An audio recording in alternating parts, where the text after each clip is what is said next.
Hello everyone and welcome back to another episode of Podcasters of Horror. And for this series, for this mini-series, we are discussing the unfortunately short-lived series Masters of Horror. So there's our little podcast name. I'm your trusty host, Super Marcey, and with me as always is my trusty co-host, the terrible Australian Bede Jermyn. Hello, Bede. Hello, Marcey. How are you? I am doing well, and how are you?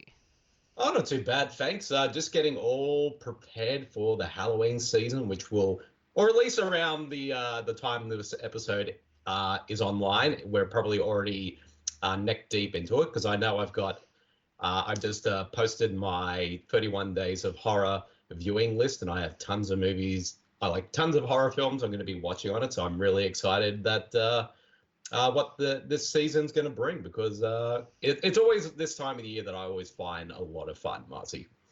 Yes, well, October is going to be a very busy month. My birthday is in October, 2 days before Halloween, so there's that. And we also, you'll be at Monster Fest, which is in October this year, and hopefully I'll be able to join you for some screenings, and definitely very excited to check out Rabid. That's probably the one I'm looking forward to the most. Marcy, I thought Color Out of Space with Nicolas Cage would be your most anticipated. That too, of course.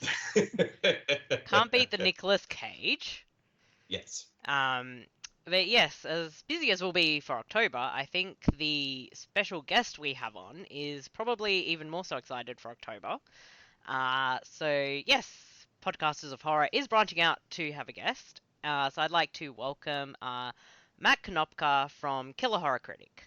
Hello. Hello. Welcome. Hello. Thanks for having me on as your trusty guest today. Yeah, and Marcy, I think I missed before. Happy birthday, or early birthday, I mean. Yeah, about a month early, where I'm turning 21 again. Awesome. It's a good age to turn again. Yeah. Yeah, no, I'm obviously very excited for October as well, as I will be getting married on October 31st. You couldn't have picked a better wedding date. I don't think there is a better day on the calendar, personally. Not at all. I mean, how often do you get to have a horror-themed wedding? Am I right? Yeah, it's not something that happens every day. No. I'm pretty sure my parents and her parents are not thrilled that it's that it's something that doesn't happen every day, but I'm sure they'll be so pleased when like Michael Myers shows up to your wedding.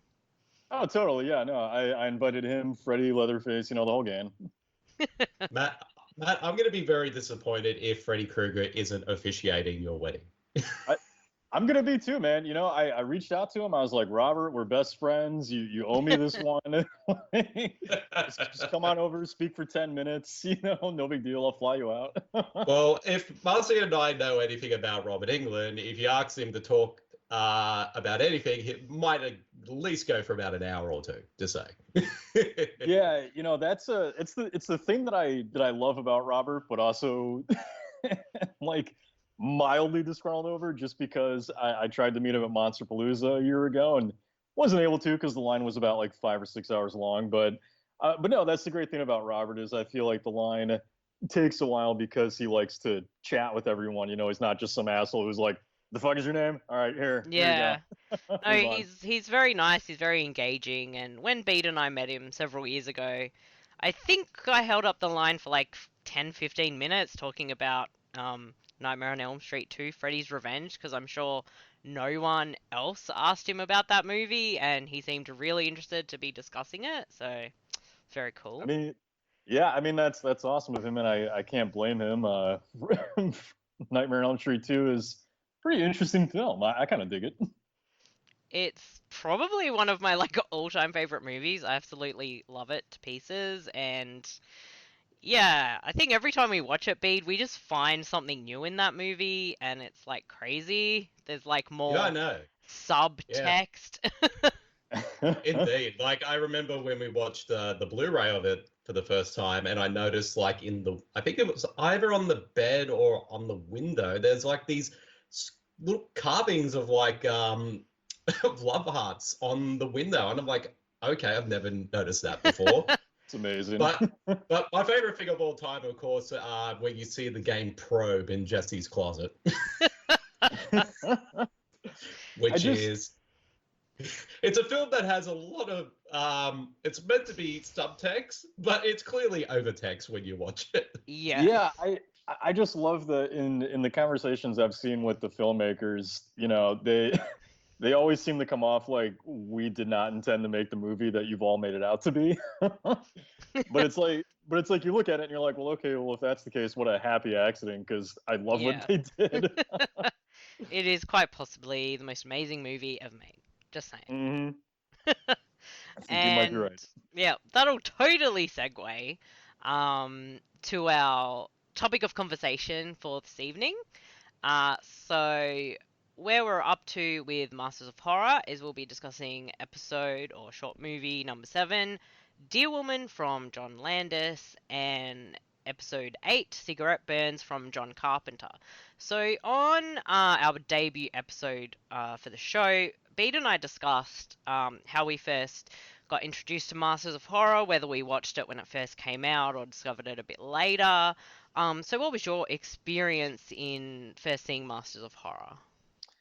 Yeah, so I mean, my overall experience with it was just that, you know, I loved it. I did watch this show as it was coming out and releasing. I think it was a weekly show, if I remember right. Pretty sure I heard about it through maybe Fangoria. I think I might have read about it there that it was coming out. But anyway, regardless, I just thought it was an amazing show because, you know, to me, I consider this the probably greatest collection of horror talent to ever come together for a collaboration. I mean, you have K&B doing all the effects for each film, if I remember right, and then you have all these, you know, masters of horror, John Carpenter, John Landis, all these guys working on it.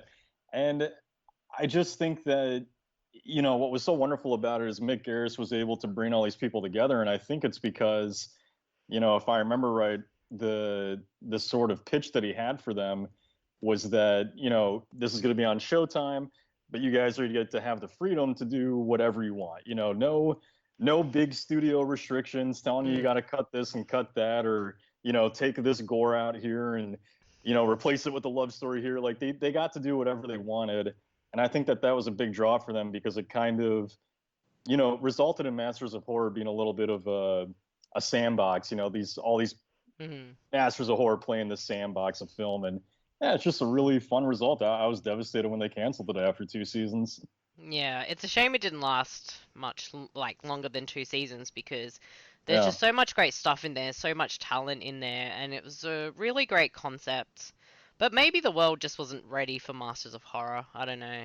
I think that's very possible. I wonder what would have happened with it had it come out today, because, you know, this was in, what, 2005? So around that time, I mean, we didn't really have streaming services or anything like that. And, you know, so a big problem for it was, and you also didn't have the mass amount of love for horror that we do now. You know, back then when I think I was in high school still, it was still kind of this thing of like, it's getting a little more popular, but for the most part, you're still a fucking weirdo if you love horror. Yeah. And now now the public's kind of embraced it a bit more. So I think it would have more of an audience. And I think that the streaming service would definitely help because, you know, I mean, not many of us are able to, you know, sit down at a scheduled time every week for a show. We just don't really do that much anymore. So yeah, absolutely. Yeah, especially now, because in the past 10 years, horror anthologies have made a comeback, not just on TV, but also in film as well. Like some of them, Marcey and I have talked about, you know, have taken a different approach, like American Horror Story. Instead of doing like one story per episode, they just have one story stretched out each season and do a different one, like each season after that. But now but now they're sort of going back to that sort of format of doing one story per episode, like the new Twilight Zone, which has done that. And of course, Shudder's got Creepshow coming up, which is going back to that sort of one story per episode kind of format. And there's others, by the way. Oh yeah, and I mean, we won't be able to see it because we still don't have Shudder in Australia yet. But I digress. So sorry for you guys. Yeah, I know.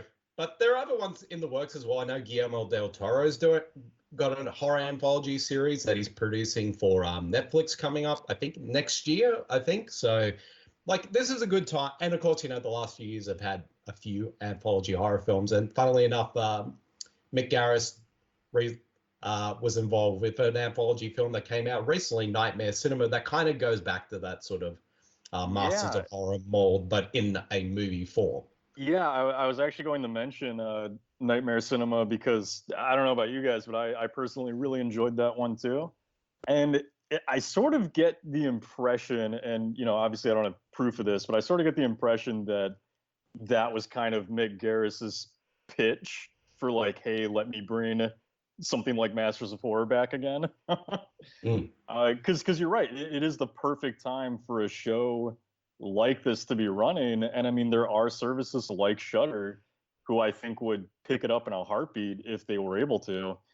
And I just get, I get the impression from Mick, like, to me, this is what Mick does best, is these collaborations and, you know, bringing talent together and finding ways for them to get this stuff out to us. I think he's perfect at it. So I would love if that ended up being the case, but I digress.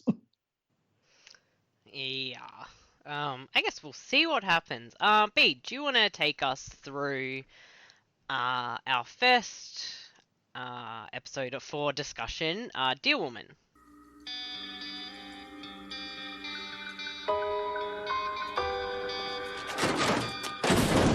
Maybe a car crash. No, I don't think so. It looks like somebody broke the door off from the inside. What the hell could do that? Look, the door ain't the problem. The problem's inside. No one on staff would look at him for more than a couple seconds. There's a chance this is an animal attack. Really? Just look. Hoofprints. What more can you tell me about this woman? She was just real sexy, you know? You don't fool around, do you? This is definitely my lucky day. Whatever's happened to these men, it's happened because of her. I found this under his fingernails. Hello? That can't be human hair. Yeah, it's deer hair. For an animal of that size and strength to be hiding in a major metropolitan area is frankly impossible. Have you seen the bodies? You think a human did that? Maybe the girl beat him to death with a deer leg. What's wrong? That's just one of those sentences that you never expect to hear. This has happened here before. Okay, about 100 years ago, 11 loggers were found pulverized. They'd all been seen with a pretty woman. I got a girl in here, man. I will call you tomorrow. Have you seen her feet? Say what? Do you know her? Have you seen her feet? Reed?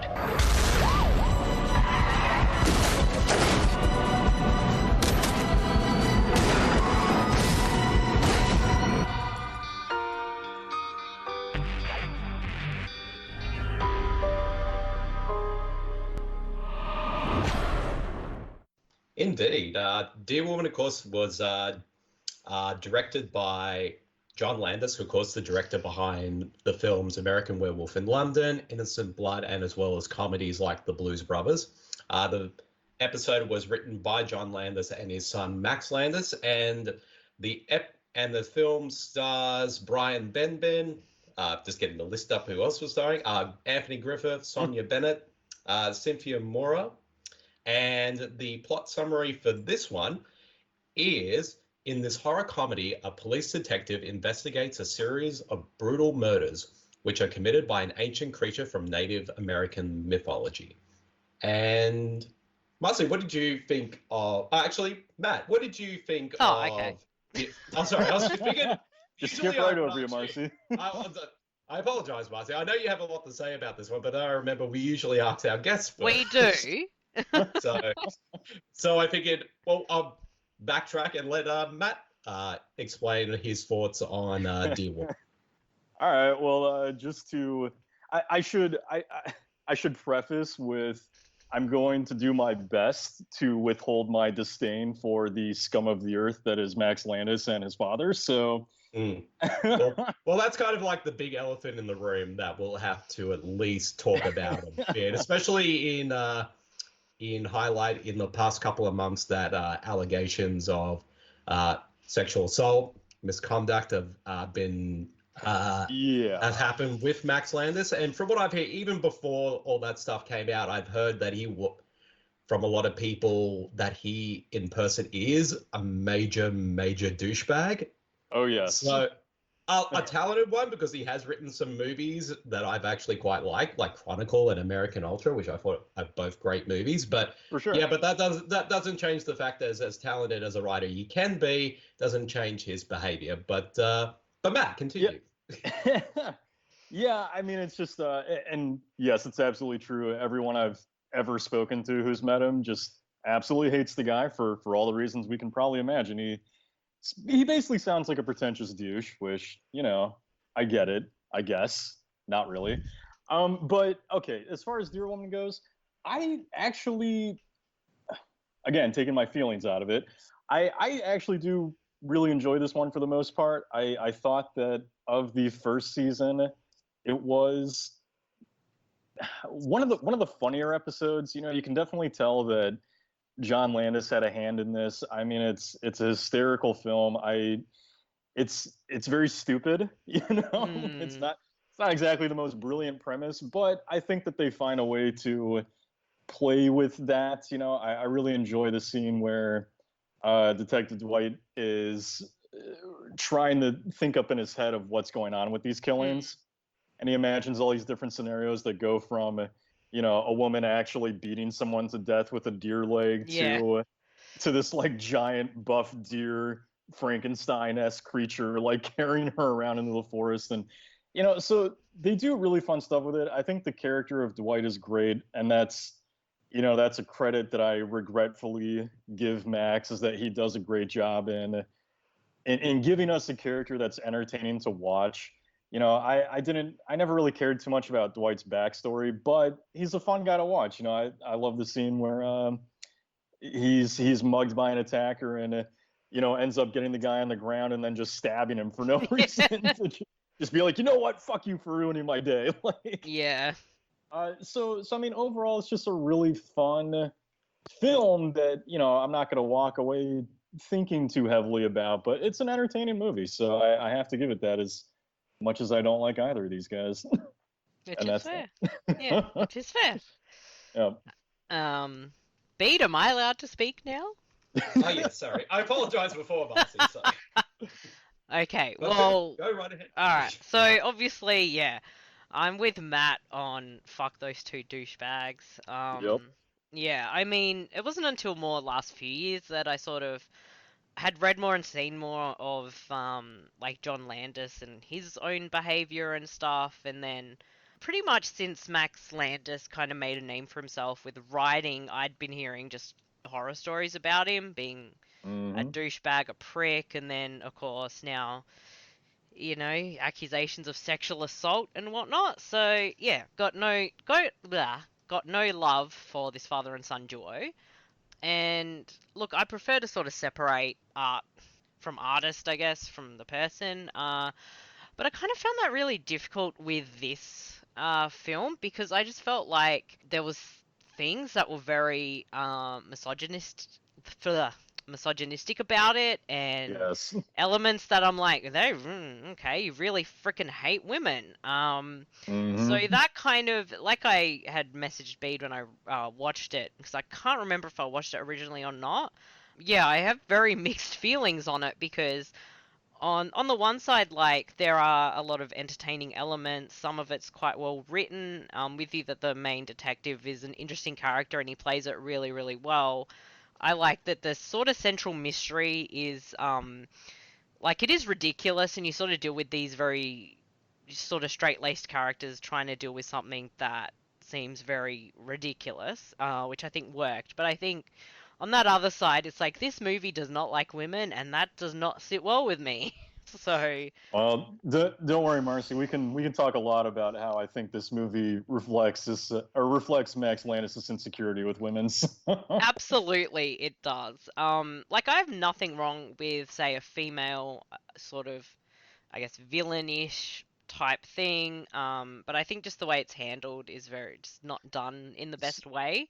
Yeah. I don't mind how it kind of goes back to like a Native American mythological being and whatnot. Like that's okay. But yeah, there's good things and bad things, and it's so hard to enjoy the movie when there's just these things that are sticking out at me. Like, okay.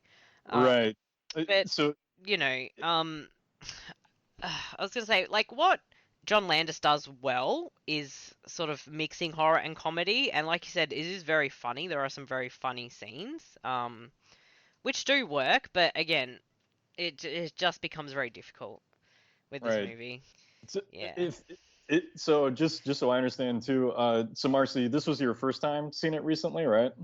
Yeah, from what I can remember, because I can't actually remember if I watched it originally or not. So it's like if I did, I don't remember it. So it is like Yeah. watching it for the first time.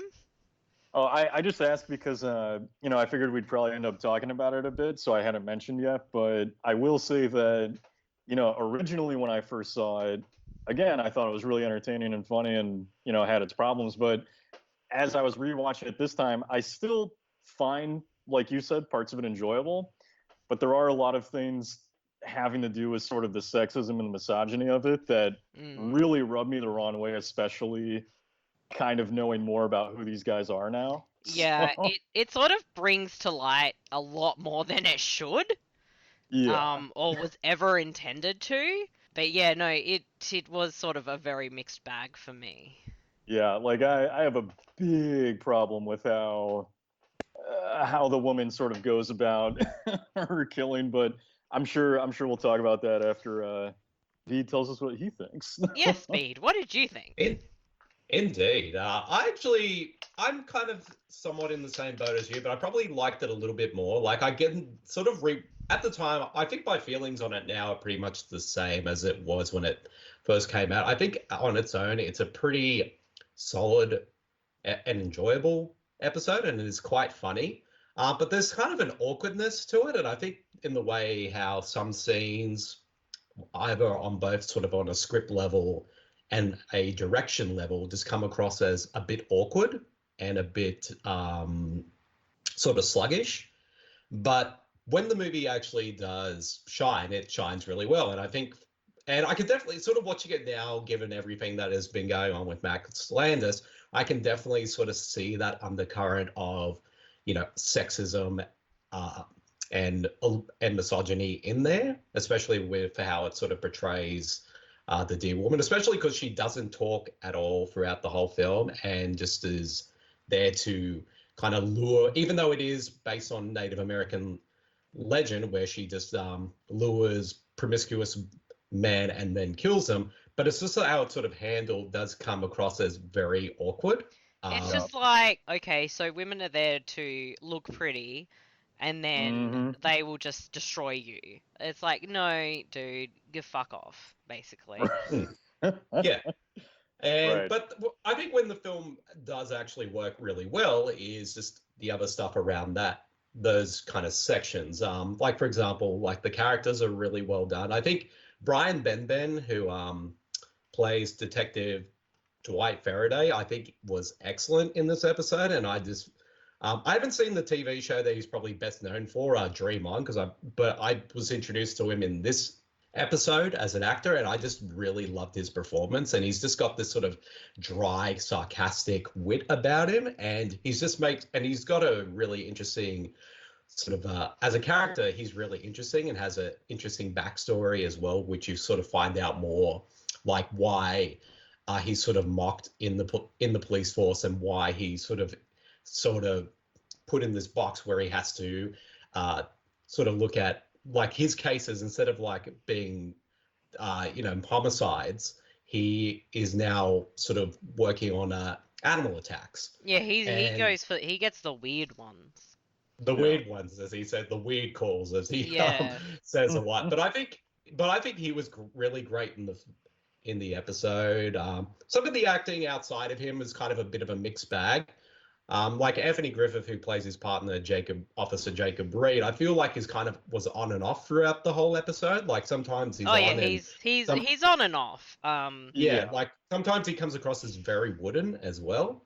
But it is really funny when there's some great dialogue that is just every time I hear it just makes me laugh out loud, and there's some really sort of great little sequences. And it's funny though, there's a jump scare in the movie, like at the very beginning, that no matter how many times I see this episode, it always fucking gets me. And even though I see it coming all the time, it always makes me jump every time it happens. And also like that at least the episode acknowledges how kind of dumb its premise is as well, because even the characters are like, this is just ridiculous. So I give the film credit for that. And also I do love the sort of the fact that this episode is set in the same universe as an American Werewolf in London. Yeah, there was a very not subtle reference to that. Oh, not subtle at all. No. Yeah, but I did enjoy that it's kind of set in that same world as well. And also, like, even though we sort of been talking about sort of how this episode sort of treats women, there is one female character in the film who's kind of the more prominent one next to the Deer Woman, and that is a mortician character named Dana, played by Sonja Bennett, who I think outside of Brian Benben gives the second best performance in the episode, because I just loved her character, and I just think that she's really funny, and there's just a big quality about her that she just steals every scene that she's in. I agree. She's great. And I like the score, and I mean, this is definitely kind of not one of my favorite episodes of Masters of Horror. Like it's an overly decent one, but it's definitely got some flaws on both a script level and direction level that kind of sort of stop it from being truly great, at least in my eyes anyway. Yeah. I think I can agree on that, but I think just look, if they sort of wrote something that didn't hate women, perhaps it would have been somewhat better. But it's definitely not one of my favorites in Masters of Horror.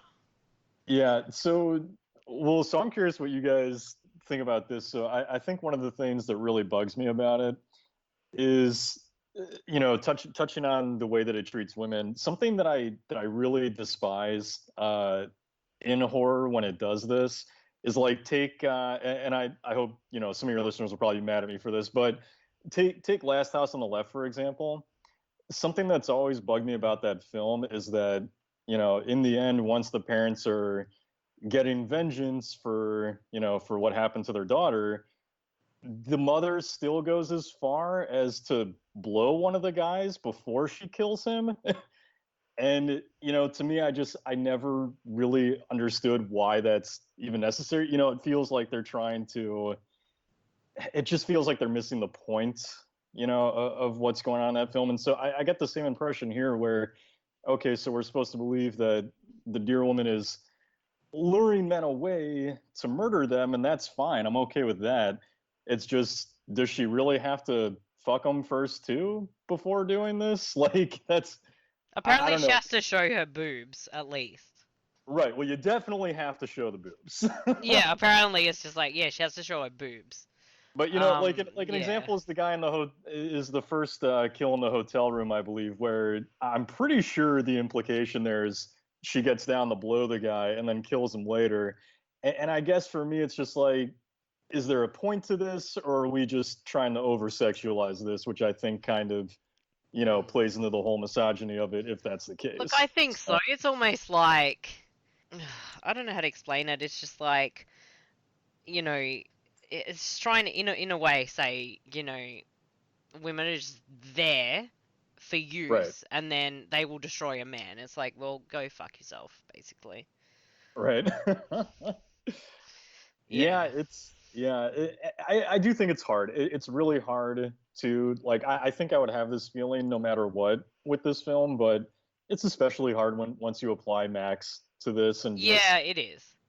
Put yourself in the mindset of that guy writing this, like, and like I mentioned earlier, I do feel that there's a bit of, because all of us writers, we put a little bit of ourselves into our work, and I definitely get a sense that this film's almost kind of an expression of, and maybe this is just me hating on him, but almost kind of an expression of, Max Landis' own fear or distrust Yeah, of no, women. I agree completely.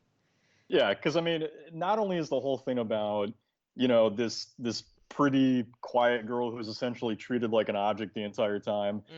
Not only is it about her being, deadly and all that, but there's just all these lines like, I think there's a mention about a penis that snapped in half or something. And, I just take those things as like Max's own insecurity of not trusting women, like they're gonna destroy him somehow. Yeah, it feels like that, and well, basically they have, because he treated them like shit. So yeah, on just a side note, can I mention how hilarious it was? I mean, not hilarious because we were all pissed, but how hilarious it was when it was announced that Max was going to be doing this like all-female war story or something like that.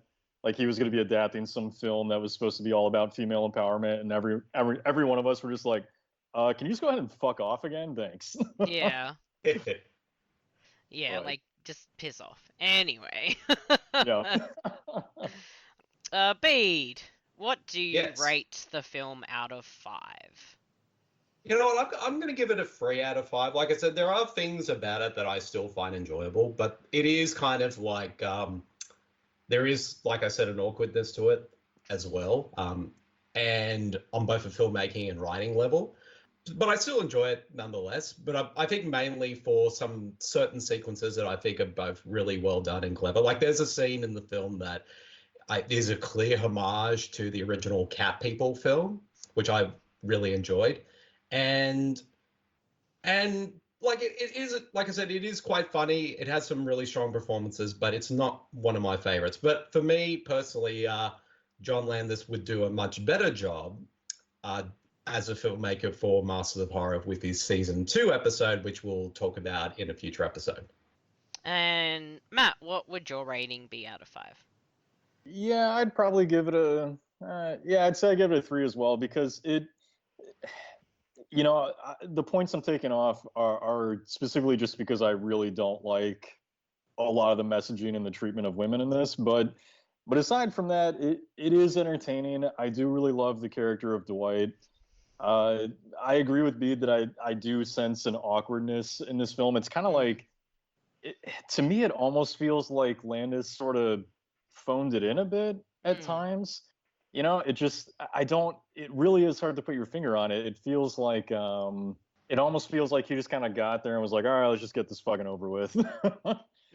And, but, again, the talented writing and sense of humor of Landis and his son does come out, and it is funny. So I would have to give it a 3 out of 5, but it's also not nearly one of my more favorite episodes of the season. My rating would be 2 out of 5, and I know that sounds harsh. No, I don't think so. But I just can't ignore what's in there, and the 2 it gets are just for the bits that I think are well done. So yeah, 2 out of 5 from me. All right. Yeah, no, that's fair. Yep. Okay, moving on. We will discuss which, out of all the episodes I have actually seen, and there's still some I haven't, this one remains my favorite, and possibly one of my just favorite movies, because it is a short movie. John Carpenter's Cigarette Burns. The fin absolute du monde, the absolute end of the world. The government seized it and destroyed it. I'm a bit obsessive. I want you to find a print for me. We are a part of the film. If it had been destroyed, we would know. Bakovic said film in the right hands is a weapon. Wait, you spoke to Bakovic? At the start of the festival, I recorded the whole interview. These will change your life. Last night I saw something I can't... Circle? Huh? Like the real change in the movie? Yeah. Then it started. It's only going to get worse from here. What started? What's happening to me?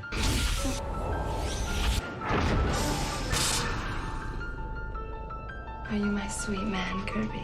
As soon as you start getting close to it... It gets inside you. Tell me where the film is. That's not what you want to know. You want to know if the stories about the film are true. I know what you want. You want to see the movie. Relax. Something happens when you point the camera at something terrible. The resulting film takes on power.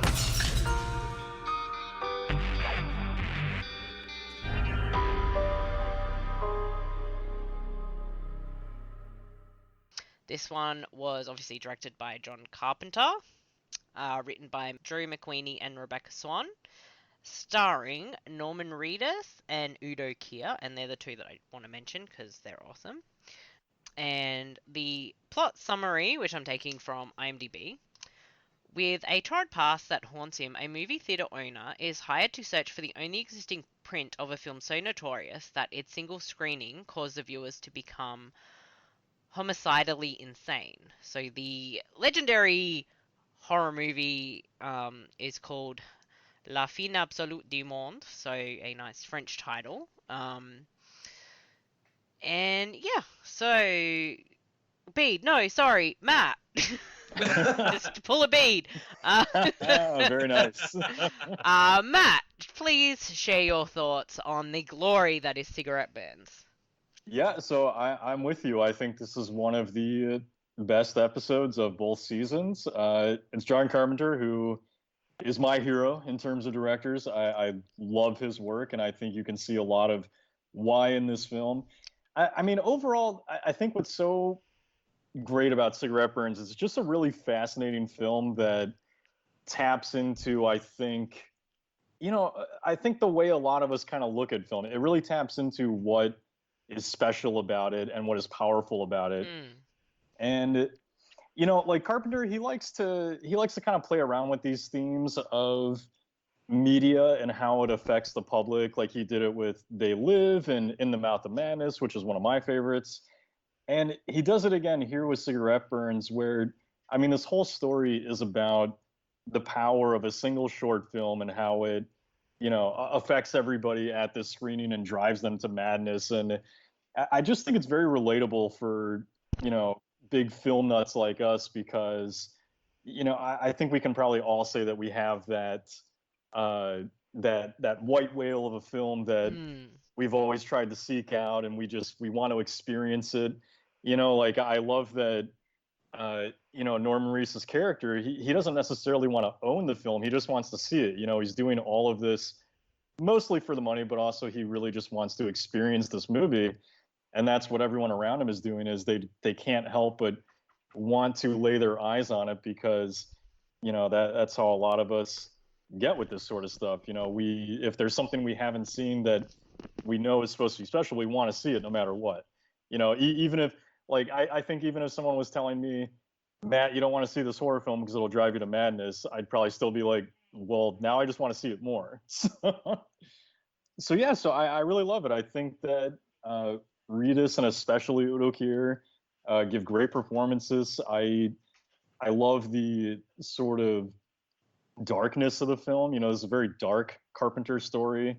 The effects are grisly and they affect you, and there's a real power to it that I think just really kind of digs in deep. And yeah, I don't know, how do you guys feel about it? I overall just really love this one.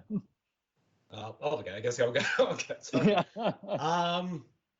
For me, what's interesting about Cigarette Burns, because like how I think you and I talked about this, Marcey, because we've been doing this series like in a release order of the episodes in the US. But the interesting thing is when Masters of Horror premiered in Australia, they did it out of order, and Cigarette Burns was the very first episode they saw. So they pretty much kicked it off with a bang when they released it here from the very start.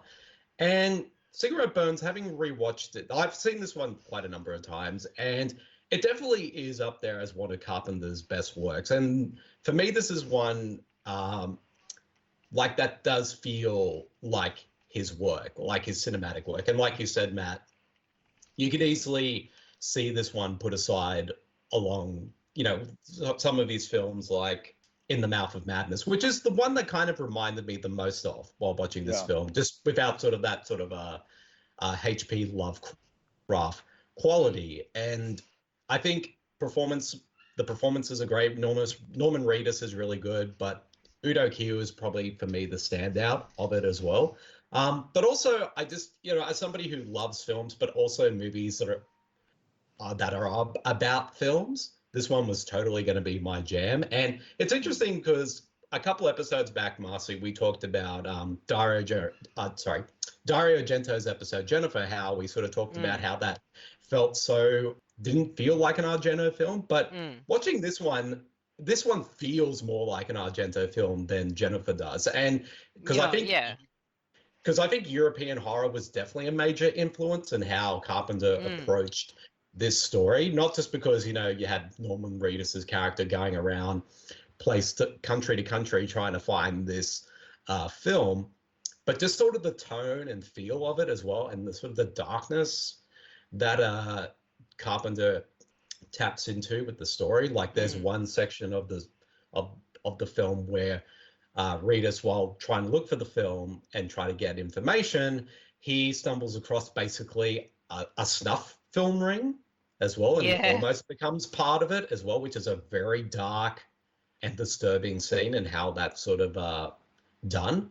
And I mean, from beginning to end, it's just really compelling. Like Norman Reedus's character has a sort of a complex backstory because he has a tragic past in which his girlfriend, because before the events of this story, they were both drug addicts, and then she kills herself, and then he has to kind of has to live with the repercussions of that. But he's cleaned himself up and is running the cinema that they were going to own together.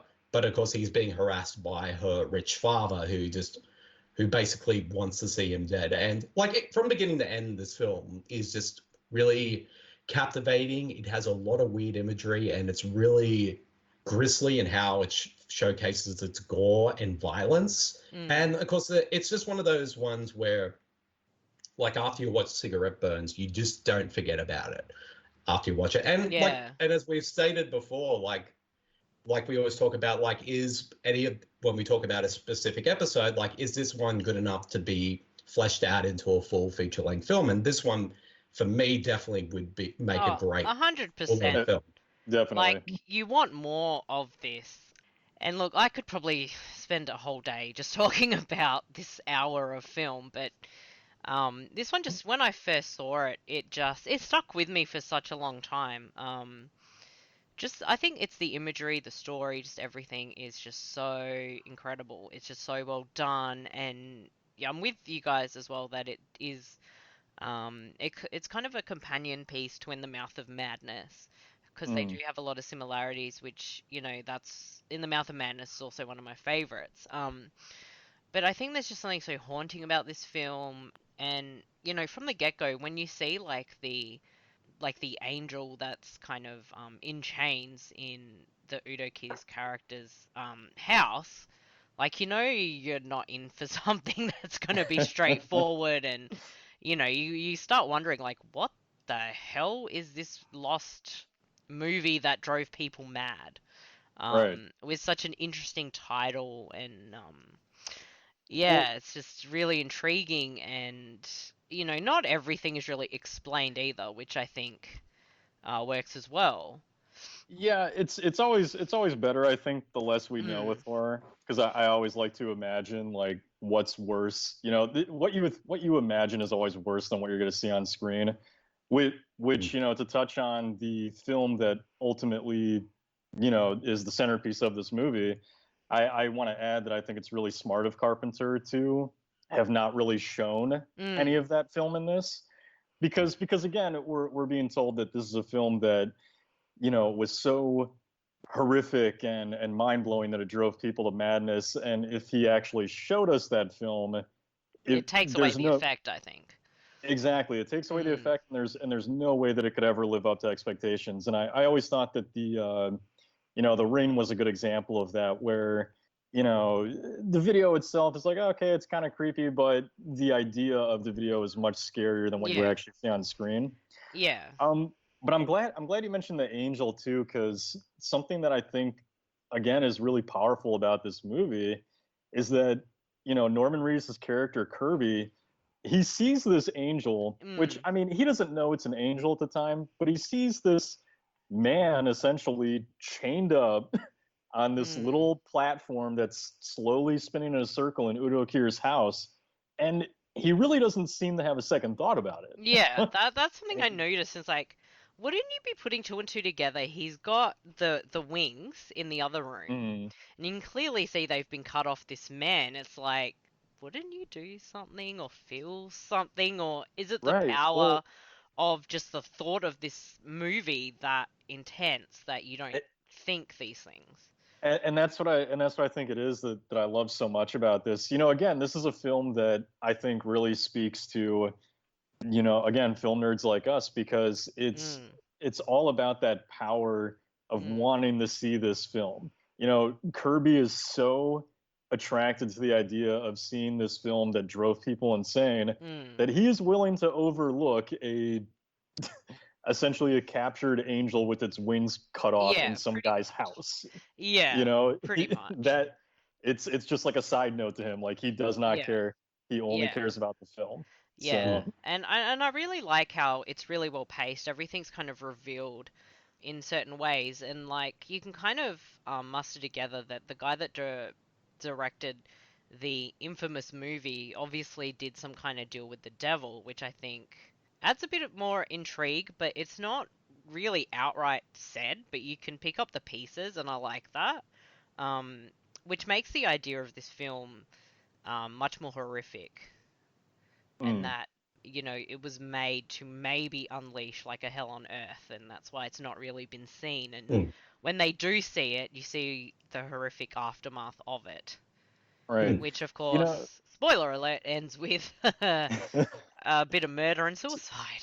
Yeah, some pretty grisly shit. You know, something that, there's a moment in this film that I really, really appreciate where I forget which character is saying this. It's one of the guys that Kirby goes to visit, but they talk about this idea of, I think it's the reviewer he goes to meet, but he talks about this idea of when you go and see a film, you're essentially putting your trust into the filmmaker, right?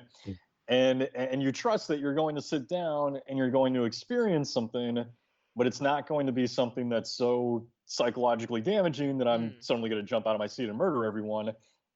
And, you know, I think that just really taps into, you know, something kind of primal and fearful in us, and that, you know, you are putting your trust into these filmmakers. And if someone were to, like you mentioned, Marcey, make a deal with the devil and, you know, come up with this film that they could show everyone, I mean, I don't know. I just love that idea of someone having the power to do that with an image, because this stuff is more powerful than we give it credit for. I mean, you look at film festivals where you hear stories of people that have, you know, vomited during the movie, or, you know, run out screaming or something, and it might not affect us like that, but it does have that effect on some people.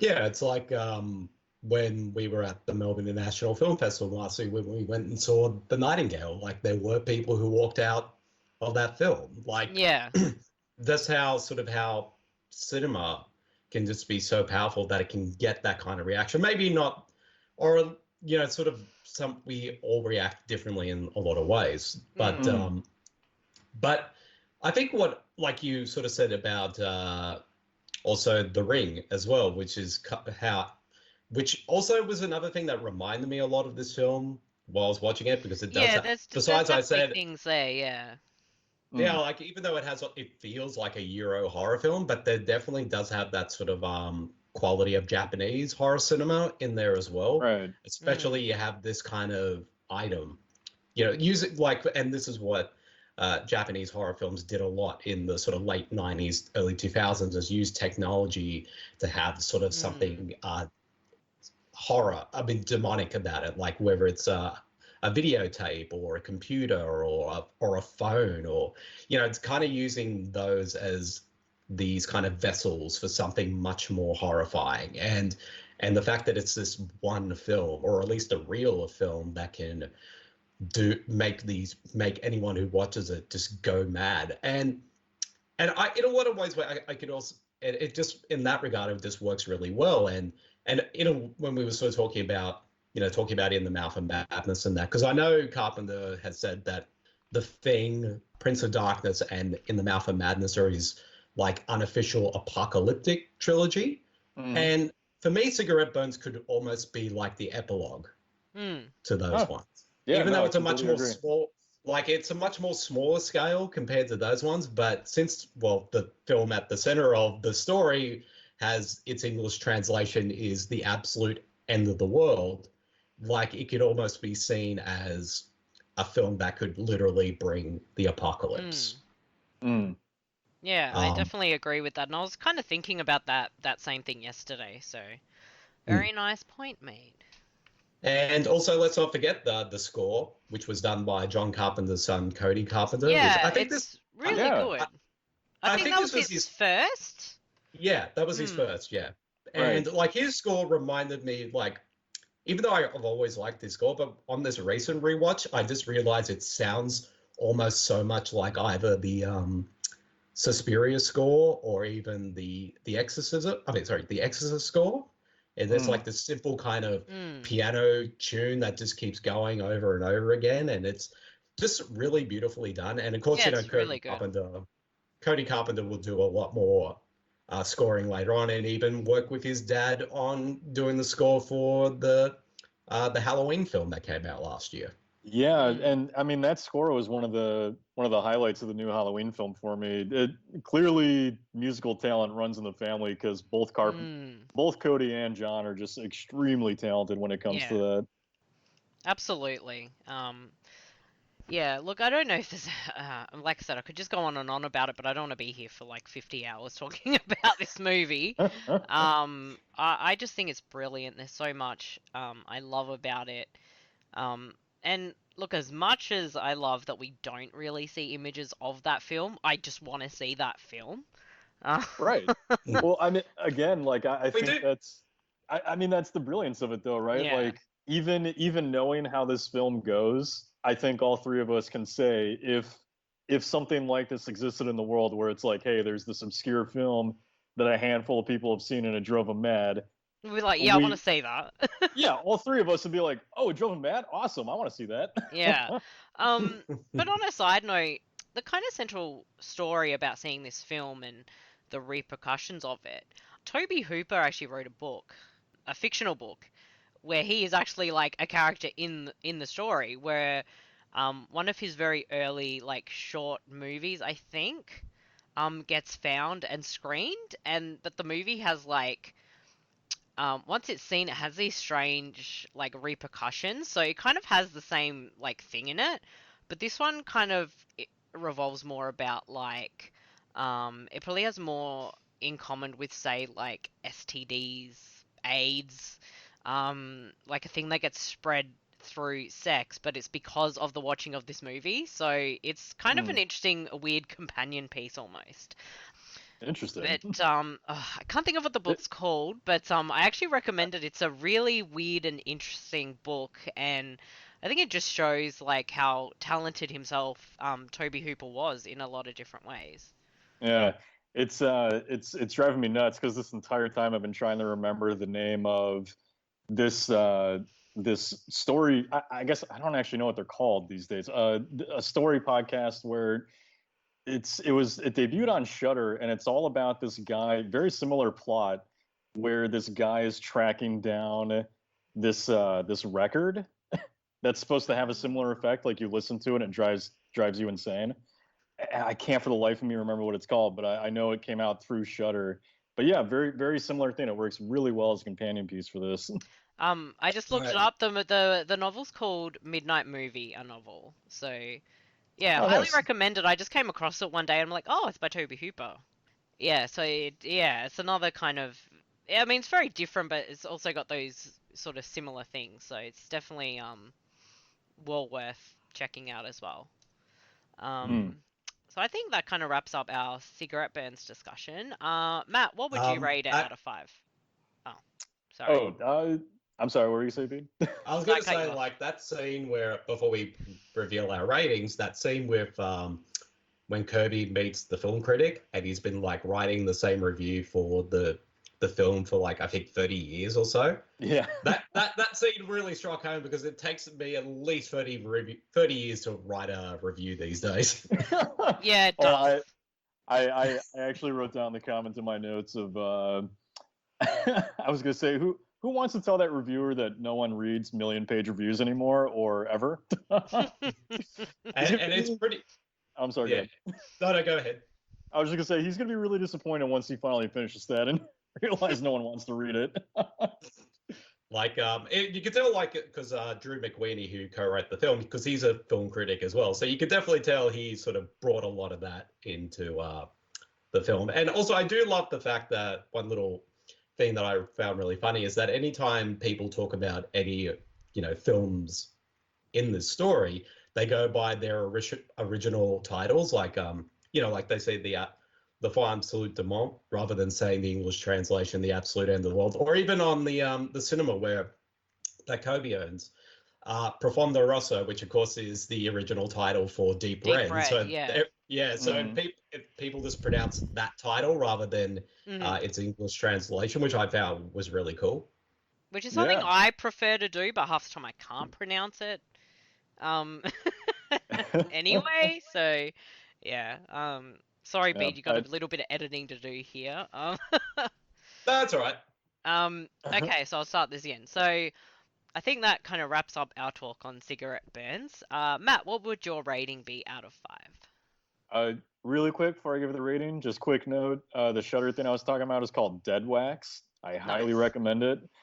And also, another thing I just wanted to mention really quick about cigarette burns, I just love that film, like you guys have been talking about, is so infused into the movie. Like, there's the guy with that runs the snuff film ring. He actually has that tattoo all over his body that's basically just one long film strip, which I just think is amazing. I don't think I could pull it off, but it's pretty dope. That performance that guy was creepy as fuck. He was, actually. Oh yeah, very very fucking creepy. But yeah, I don't know. Out of 5, it definitely walks the line of 4.5. I always have a hard time saying something's perfect, but there really isn't much that I can think of that I don't enjoy about this movie. Honestly, you guys might disagree. The only thing that kind of rubs me a little bit the wrong way with it is just I think Norman Reedus is great, but I don't always believe him in this. Like, he has a lot of great moments. There's just some where I feel like, I don't know, I'm not quite buying what he's selling. I could see that. I can see that as well. Yeah. I would also even say, like, even as a criticism, like the stuff when we see flashbacks with him and his girlfriend, like how they're sort of done up as drug addicts, it just looks more like cosplay than looking like being a believable drug addict. I think it's pretty extreme. Yeah. I think she did. He looked like his hair was too good. Exactly. Yeah. That's a good point. He looked like he had done his hair recently. Yeah. Bede, your rating. I would give this one I'd say about a 4.5 out of 5 as well. Like, I sort of appreciated the movie even more so on this rewatch, but I've always liked this one. But this one in particular, I was just really struck by since watching this episode in 2005 until now. I've seen a lot more sort of horror films since then, particularly Euro horror films. So this one, I could definitely just picked up a lot more of that influence in this one. So it definitely bumped up the rating for me. I think it helps watching it right after Dear Woman 2 for me. Look, I think it's pretty predictable. My rating is 5 out of 5. I adore it. I love it. It's one of my absolute favorites. I love it. For me, it's brilliant. So yeah, it gets a perfect rating, even though nothing is perfect. It's close enough. Yeah, close enough. Close enough. Yeah. Yeah, and that wraps up this episode of Podcasters of Horror.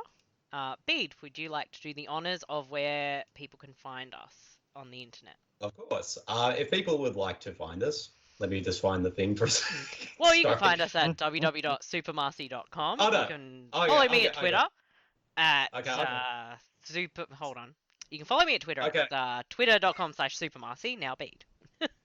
Okay. All right. If people want to find us, they can all find our everything Super Network related. They can find us at our website at supermarcey.com and as well on Facebook at, of course, Marcey. If people would like to find us, they can find our website at supermarcey.com. And if people want to like and check out all of our work, they can also find us on Facebook at facebook.com/the Super Network, and also our Facebook private group is also on there as well. So you can find the link for that on the official Super Network Facebook page, and we'll just send us a request and we will let you into our awesome little group. And also they can find us on Twitter at twitter.com/SM_network. And if people want to find me personally, they can find me at twitter.com/bjermyn, or my Facebook fan page at facebook.com/terribleaussie. And of course, all of my writings and columns are on supermarcey.com. And of course, the latest edition of my column Horror Down Under, which is on the Australian horror film Night of Fear, is now up on the screencast.com for everyone to read. And of course, if people want to subscribe to our many podcasts, they can find us on iTunes and as well as Spotify, Castbox, and I think I might be missing. What am I missing? Oh, it's Stitcher. Yes, they can find our podcasts there. I think you made a mistake. Our Twitter handle is SM_supernetwork. Oh, sorry. Apologies. And Come of on, course, dude. mine is twitter.com/supermarcey. But I think we have that covered. And Matt, please pimp yourself out. All right. Yeah, so you can follow me on Twitter at Killer from Space. I also have a podcast called Killer Horror Critic, which you can find on pretty much anywhere: iTunes, SoundCloud, Spotify, Stitcher, or whatever. It's basically a show where I have new guests every week from the horror genre on to talk about one of their favorite horror films. I also run a horror review site at killerhorrorcritic.com, where me and my writers cover everything in horror, all things horror, so you can definitely check out my writing as well as theirs on there. And other than that, that is it. Awesome. And we will be back with another episode of Podcasters of Horror. And coming up on that one will be Fairhead Child by William Malone and Sick Girl by Lucky McKee. So keep an eye out for that in the near future. And with that, thank you very much for listening. Have a great day. Have a great October. Catch you later. Bye, everyone. Bye. All right. Bye.